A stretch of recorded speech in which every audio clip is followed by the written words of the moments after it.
নমস্কাৰ study with পিপিলত পুনৰবাৰ স্বাগতম জনাইছোঁ। আজি আমি অসম জিকে 20টা অতি গুৰুত্বপূৰ্ণ প্ৰশ্ন আপোনালোকে লৈ আহিছোঁ। এনেকৈ আমি প্ৰতিদিনে একোটাকৈ ভিডিঅ' আগবঢ়াম য'ত আমি 20টাকৈ প্ৰশ্ন লৈ আহিম আৰু এইকেইটাৰ পৰীক্ষাত অহা চান্স অতি বেছি। গতিকে আহক আজি প্ৰথম কুৱেশ্যনটো আৰম্ভ কৰোঁ। আজি প্ৰথম কুৱেশ্যনটো হৈছে ইন হুইচ ইয়াৰ আনোৱাৰ টাইমৰ becomes Assam first and only chief minister of Assam. অসমৰ একমাত্ৰ মহিলা মুখ্যমন্ত্ৰী বুলি ক'লে আমি জানো আনোৱাৰ টাইমৰ। ইয়াৰ প্ৰশ্নটো সুধিছে তেখেতে কোন চনত মুখ্যমন্ত্ৰী আসনখন গ্ৰহণ কৰিছিল। আজি এই কুৱেশ্যনটোৰ শুদ্ধ উত্তৰটো আপোনালোকে দিব পাৰিবনে? ভাবক আমি শুদ্ধ উত্তৰটো লৈ আহিছোঁ। শুদ্ধ উত্তৰটো হ'ল 1980 চনত। ঠিক আছে, এতিয়া আহক দ্বিতীয়টো প্ৰশ্নলৈ আগবঢ়াওঁ। দ্বিতীয়টো প্ৰশ্ন হ'ল who is known as the father of Assamese prose literature. অসমীয়া গদ্য সাহিত্যৰ জনক বুলি ক'লে আমি কাক গম পাওঁ? ইয়াৰ অপশ্যনত আছে ভট্টদেৱ, শংকৰদেৱ, অনিৰুদ্ধদেৱ নে মাধৱদেৱ। আপোনালোকে প্ৰশ্নৰ উত্তৰ দিব পাৰিবনে? যদি পাৰে কমেণ্ট ছেকশ্যনত দিয়ক। আৰু উত্তৰটো লৈ আহিছোঁ, উত্তৰটো হ'ল Bhattadev. Next question, which day is observed as rhino' day in Assam. Rhino' day অৰ্থাৎ গঁড় দিৱস অসমত কোন তাৰিখে পালন কৰা হয়? অসমত গঁড় দিৱস পালন কৰা হয় 22 ছেপ্টেম্বৰ তাৰিখে। ঠিক আছে, শুদ্ধ উত্তৰটো হ'ল 22 ছেপ্টেম্বৰ।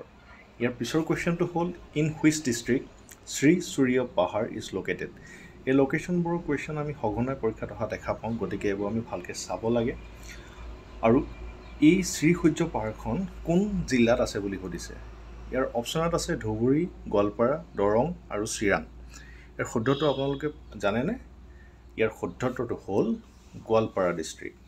ঠিক আছে, নেক্সট কুৱেশ্যনটোলৈ যাওঁ। নেক্সট কুৱেশ্যনটো হ'ল which one is the highest mountain range in Assam. অসমৰ হায়েষ্ট মাউণ্টেইন ৰেঞ্জ কোনটো সুধিছে। ইয়াৰ অপশ্যনত আছে Patkai range, Namchar range, Barail range, বেথাৰতলি ৰেঞ্জ। ইয়াৰ শুদ্ধ উত্তৰটো হ'ল অপশ্যন চি, বৰাইল ৰেঞ্জ। ঠিক আছে, নেক্সট কুৱেশ্যনটোলৈ যাওঁ। নেক্সট কুৱেশ্যনটো হ'ল Sati Sadhani was a queen of which dynasty. Sati Sadhani আমি এজনী মহিয়সী নাৰী বীৰাংগনা হিচাপে জানো অসমৰ, আৰু তেখেতে কোনটো ডাইনেষ্টিৰ পৰা বিলং কৰে বুলি সুধিছে। ইয়াত অপশ্যনত আছে আহোম, কোচ, চুতীয়া আৰু ডিমা ত্ৰিপুৰা। এতিয়া আপোনালোকে শুদ্ধ উত্তৰটো জানেনে? জানে যদি আপোনাক কমেণ্ট ছেকশ্যনত জনাওক। আমি লৈ আহিছোঁ, শুদ্ধ উত্তৰটো হ'ল Chutia.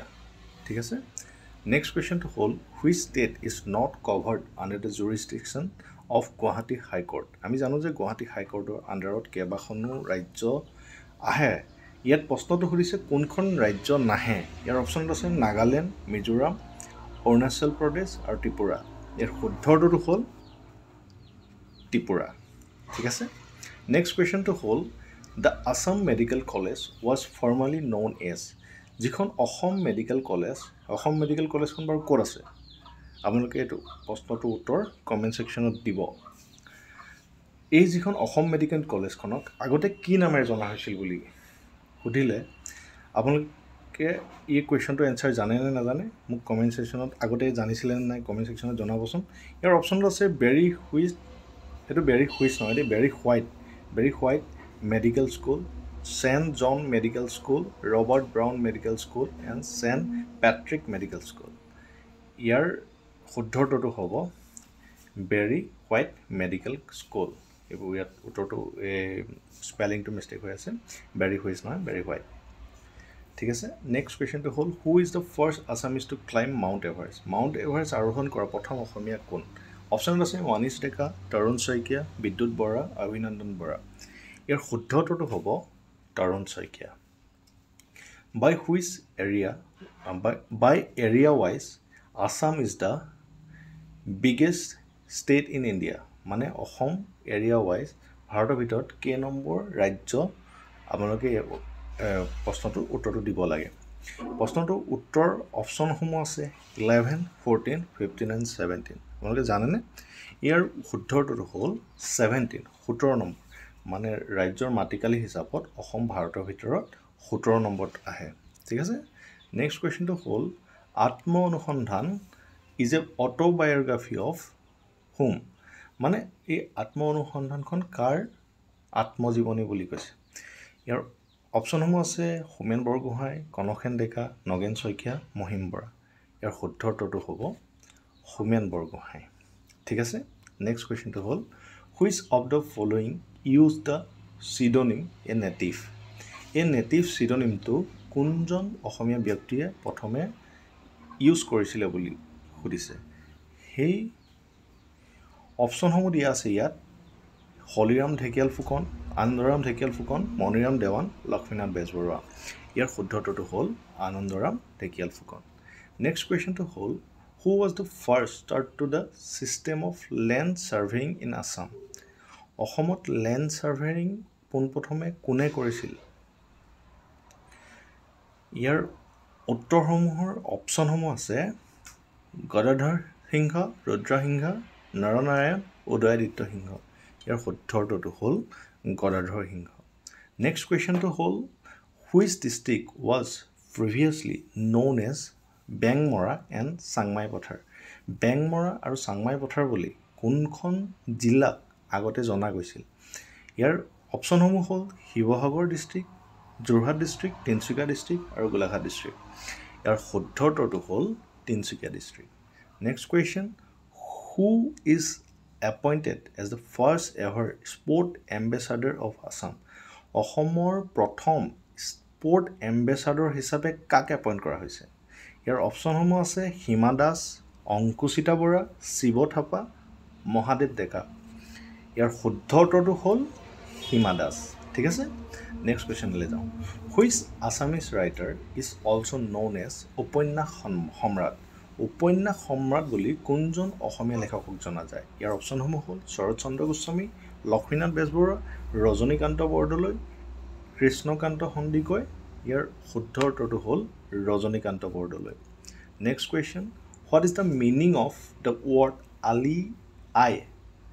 Word Ai in the festive name Ali Ai Ligang এই আলি আই লিগাং যিটো উৎসৱ পতা হয় এই তিনিটা মিচিং ভাষাৰ এটা ৱৰ্ড হয় আমাৰ যি মিচিং জনগোষ্ঠী আছে অসমৰ তেওঁলোকৰ যি ভাষা তাৰে এটা শব্দ হ'ল আই এই শব্দটো অৰ্থটো কি বুলি সুধিছে এই অৰ্থটো হ'ল ফ্ৰুট ঠিক আছে নেক্সট কুৱেশ্যনটো হ'ল the Baishagu festival is celebrated by which ethnic group of Assam যিটো বৈশাগু ফেষ্টিভেল অসমত পালন কৰা হয় সেইটো অসমৰ কোনটো এথনিক গ্ৰুপে পালন কৰে বুলি কৈছে ইয়াৰ শুদ্ধ উত্তৰটো হ'ল বড়ো ঠিক আছে ইয়াত এই স্পেলিংটো ভুল হৈ আছে তাৰ কাৰণে মাফ কৰিব ইয়াৰ শুদ্ধ স্পেলিংটো হ'ল BODO বড়ো এই ইয়াৰ কুৱেশ্যনটো উত্তৰটো হ'ল বড়ো ঠিক আছে which of the following wild life century is located in Udalguri ডিষ্ট্ৰিক্টত কোনখন অভয়াৰণ্য